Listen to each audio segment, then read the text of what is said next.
Shalom, salam damai sejahtera dalam kasih Tuhan. Saudara, hari ini saya akan membahas tentang rekoleksi lanjutan, ya. Rekoleksi, kembali, kolek, mengumpulkan, yaitu satu tindakan keluar dari rutinitas, kemudian menghayati, mengumpulkan kembali pengalaman masa lalu, proses yang dijalani dalam kehidupan, mengambil hikmahnya, kemudian menata diri, memasuki hidup rutinitas lagi dengan cara yang baru, dengan keyakinan akan penyertaan Allah, sehingga proses hidup kita menjadi lebih baik. Itulah rekoleksi yang kemarin sudah kita bahas, dan kita juga membaca bagaimana kesaksian Alkitab, bagaimana Tuhan Yesus dan para murid mereka melakukan rekoleksi. Semoga bahasan ini, yaitu bagaimana cara menyiapkan rekoleksi, apa yang harus disiapkan, mari kita cermati lebih lanjut. Saya Pendeta Lukas Eko Sukoco dari Padukuhan Diakonia Mitra Kinasih siap mendampingi dalam RHI Renungan hari ini, yaitu bagaimana cara menyelenggarakan rekoleksi. Semoga bermanfaat. Saudaraku yang terkasih di dalam Tuhan, sebagai dasarnya saya akan mengajak kita membaca Markus 9 ayat 2. Injil Markus 9 ayat yang kedua, yang di sana dikatakan demikian. 6 hari kemudian Yesus membawa Petrus, Yakobus, dan Yohanes, dan bersama-sama dengan mereka ia naik ke sebuah gunung yang tinggi. Di situ mereka sendirian saja, lalu Yesus berubah rupa di depan mereka. Markus 9 ayat 2. Nah, satu ayat lagi dari Markus 1:35. Kalau tadi Markus 9 ayat 2, sekarang Markus 1 ayat 35. Dikatakan begini. Pagi-pagi benar, waktu hari masih gelap, ia bangun dan pergi keluar. Ia pergi ke tempat yang sunyi dan berdoa di sana. Pagi-pagi benar, waktu hari masih gelap, ia, Gusti Yesus, bangun dan pergi keluar. Ia pergi ke tempat yang sunyi dan berdoa di sana. Saudara, dari Markus 9 ayat 2 dan Markus 1 ayat 35, paling tidak kita bisa memetik 3 hal penting sehubungan dengan rekoleksi sebelum kita membaca, merenungkan, dan menerangkan tentang apa yang harus disiapkan. Ada 3 hal, ada 3 poin yang penting. Yang pertama, rekoleksi adalah tindakan kesadaran yang direncanakan, dipersiapkan, bukan serta-merta, bukan dadakan, tapi sebuah kesadaran yang disiapkan. Itulah sebabnya dikatakan Yesus mengajak murid-muridnya. Itulah sebabnya dikatakan pagi-pagi benar Yesus keluar dan berdoa. Jadi yang pertama adalah rekoleksi, waktu teduh itu tadi direncanakan dengan kesadaran dan sungguh-sungguh ditata. Itu yang pertama. Sedangkan bagian yang kedua adalah dilakukan. Itu yang kedua, dilakukan. Tidak hanya direncanakan. Ada banyak perencanaan besar, dan itu bagus. Tapi yang utama bukan sekedar perencanaan, tapi dilakukan. Yesus mengajak murid-muridnya, yuk kita pergi keluar, yuk kita ke bukit untuk berdoa. Itu direncanakan dan dilakukan. Maka poin kedua adalah dilakukan. Dilakukan. Dan Yesus juga murid-muridnya melakukan itu. Itu yang ada di dalam Alkitab. Poin kedua, dilakukan. Sedangkan yang ketiga, tidak cukup direncanakan, tidak cukup lakukan. Tapi yang ketiga adalah di dalam dan bersama Tuhan. Di dalam dan bersama Tuhan.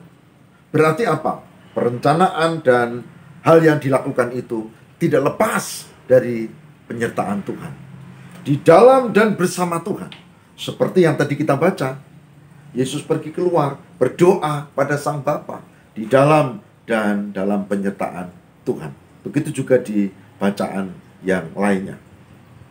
Maka direncanakan, dilakukan, dan di dalam dan bersama Tuhan, itu yang hendaknya menjadi landasan untuk melakukan.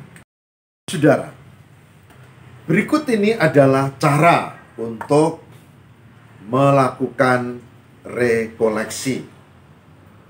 Kenapa? Karena persiapan yang bagus akan menopang tujuan rekoleksi itu terjadi.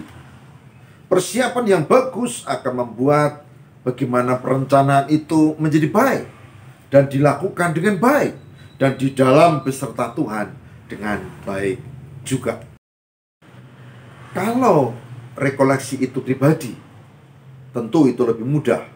Kalau itu keluarga yang hanya beberapa orang, itu juga tidak sulit. Tapi kalau rekoleksi itu bersama-sama, maka dibutuhkan panitia pelaksana. Dia menyiapkan segala sesuatu, tempatnya. Bahkan mungkin ini butuh lilin atau tidak misalnya. Kemudian piranti atau perlengkapan atau sarana apa yang dibutuhkan. Lalu materinya apa, siapa yang nyusun. Kemudian pembimbingnya siapa. Karena tidak mungkin rekoleksi tanpa pembimbing. Itu yang harus disiapkan secara umum. Persiapan teknis yang pertama adalah waktu. Waktu. Kapan kita mau rekoleksi? Tanggal berapa? Hari apa? Bulan apa? Dan dari sekarang sampai hari H masih berapa lama? Maka pertama yang harus disiapkan adalah waktu yang tepat. Yang juga perlu disiapkan selain waktu adalah tempat. Di mana kita akan bikin rekoleksi? Tempatnya. Saya sarankan tempatnya di rumah retreat. Bukan di hotel, bukan di sembarang. Meskipun itu bisa. Tapi bagi pemula, lebih bagus itu di rumah retreat yang memang sudah ditata, yang memang sudah dibuat bangunan-bangunan, bahkan situasi kondisi yang memungkinkan orang untuk berefleksi. Maka disarankan bagi pemula, rekoleksi itu di rumah retreat. Itu tempatnya. Tidak hanya waktunya kapan, tapi juga tempatnya. Dan tempat ini terkait dengan banyak hal, termasuk transportasi, kemudian penataan waktu, dan seterusnya. Maka perlu ditentukan tempatnya. Setelah waktu dan tempat, maka yang ketiga, peserta. Ini pesertanya siapa? Apakah kaum muda? Apakah ibu-ibu? Apakah adiuswa? Apa khusus anggota majelis gereja? Atau siapa? Ini menentukan jumlah, menentukan materi, menentukan metode yang tidak dipakai, dan seterusnya. Maka peserta harus dibuat, dan dari situ lalu muncul pendamping-pendampingnya. Selain waktu, tempat, peserta, maka bagian yang keempat yang juga penting adalah pemandu atau pembimbing. Pemandu atau pembimbing rekoleksi. Siapa? Tentu harus dipilih orang yang memiliki kapabilitas. Bukan, temane, bapak, pacarku, bukan. Harus ini. Saya sarankan pemula, ya tentu pendeta atau romo atau rohaniwan lainnya. Tapi ini poin yang penting. Pemandunya harus ada, yang mencermati perkembangan, yang juga mendampingi proses rekoleksi itu. pemandu. Yang kelima, selain waktu, tempat, peserta, pemandu, maka yang kelima, perlengkapannya harus disiapkan. Butuh tikar enggak? Butuh lilin enggak? Butuh alat tulis enggak? Butuh membawa Alkitab apa tidak? Dan seterusnya. Ya, ini perlengkapan yang harus disiapkan kalau kita mau merancang sebuah rekoleksi. Sedangkan yang keenam adalah konsumsi, tentu saja ya, karena itu biasanya cukup lama, bisa dari pagi sampai sore, bisa juga menginap. Tentu konsumsi harus jelas siapa yang menangani apa dan siapa. Ini tentang kebutuhan khusus konsumsi. Saudara, dari semua yang tadi, yang sangat penting, tidak cuma waktu dan tempat, yaitu pemandu. Pemandu ini harus memiliki kapabilitas. Pemandu ini harus tahu siapa yang akan dibimbing. Bahkan pemandu ini sebaiknya juga memang mengenal siapa peserta yang akan rekoleksi itu. Sebab jika tidak, maka tidak bisa dipilih metode yang tepat. Tidak bisa dipilih nanti proses, alat-alat, bahkan dinamika-dinamika yang harus diperhitungkan.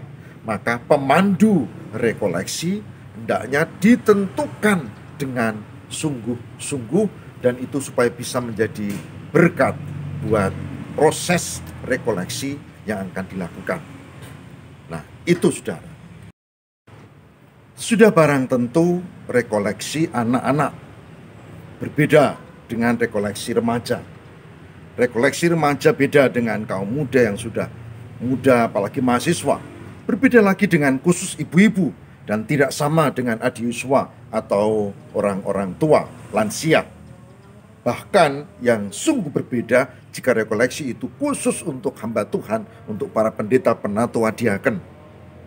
Nah, maka sekali lagi harus jelas. Lalu nanti temanya jelas, output atau tujuan yang tidak dicapai juga harus jelas supaya bisa dievaluasi. Dengan demikian nanti proses rekoleksi itu bisa sungguh-sungguh bermakna dan berguna. Saudaraku yang terkasih di dalam Tuhan, di kalangan sahabat-sahabatku di gereja Katolik, rekoleksi, retreat, hal yang amat sering dilakukan. Tapi di kalangan gereja-gereja Protestan mungkin agak jarang. Oleh sebab itu, saya pernah menulis satu buku yang judulnya Bertemu Tuhan dalam Keheningan.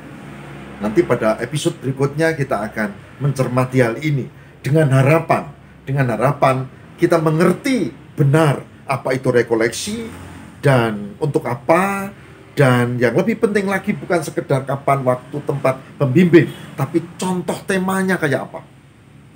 Nah, semoga itu nanti bisa kita share dan menjadi berkat buat ibu, bapak, dan saudara-saudara semua yang ingin untuk melatih, memperlengkapi diri dengan disiplin rohani rekoleksi. Saudara, biar itu menjadi berkat, dan saya percaya Tuhan menyertai kita. Kita mohon tuntunan Roh Kudus. Semoga kita dimampukan untuk melakukan rekoleksi sebagai bagian dari disiplin rohani. Bukan sekedar rame-rame pergi ke satu tempat atau ibadah padang atau apa. Bukan. Tapi lebih dari itu memang spesifik. Bahkan dengan pembimbing, dengan tema, dengan tujuan, dengan waktu yang terarah, dengan output yang bisa dievaluasi. Semoga Tuhan memberkati kita. Mari kita berdoa. Tuhan, berkatilah kami tak hanya mengerti rekoleksi, kami tak hanya melakukan, tapi mencoba dan terus belajar. Roh Kudus tuntunlah supaya kami mampu melakukan dengan benar, berguna untuk pertumbuhan iman kami. Kami mohon kabulkan dan sertai Bapa. Demi Kristus pengantara kami. Haleluya. Amin. Kita mohon tuntunan Roh Kudus. Semoga kita dimampukan untuk melakukan rekoleksi sebagai bagian dari disiplin rohani. Bukan sekedar rame-rame pergi ke satu tempat atau ibadah padang atau apa. Bukan. Tapi lebih dari itu memang spesifik. bahkan dengan pembimbing, dengan tema, dengan tujuan, dengan waktu yang terarah, dengan output yang bisa dievaluasi. Semoga Tuhan memberkati kita. Mari kita berdoa. Tuhan berkatilah kami tak hanya mengerti rekoleksi, kami tak hanya melakukan, tapi mencoba dan terus belajar. Roh Kudus tuntunlah supaya kami mampu melakukan dengan benar, berguna untuk pertumbuhan iman kami. Kami mohon kabulkan dan sertai Bapa. Demi Kristus pengantara kami. Haleluya. Amin.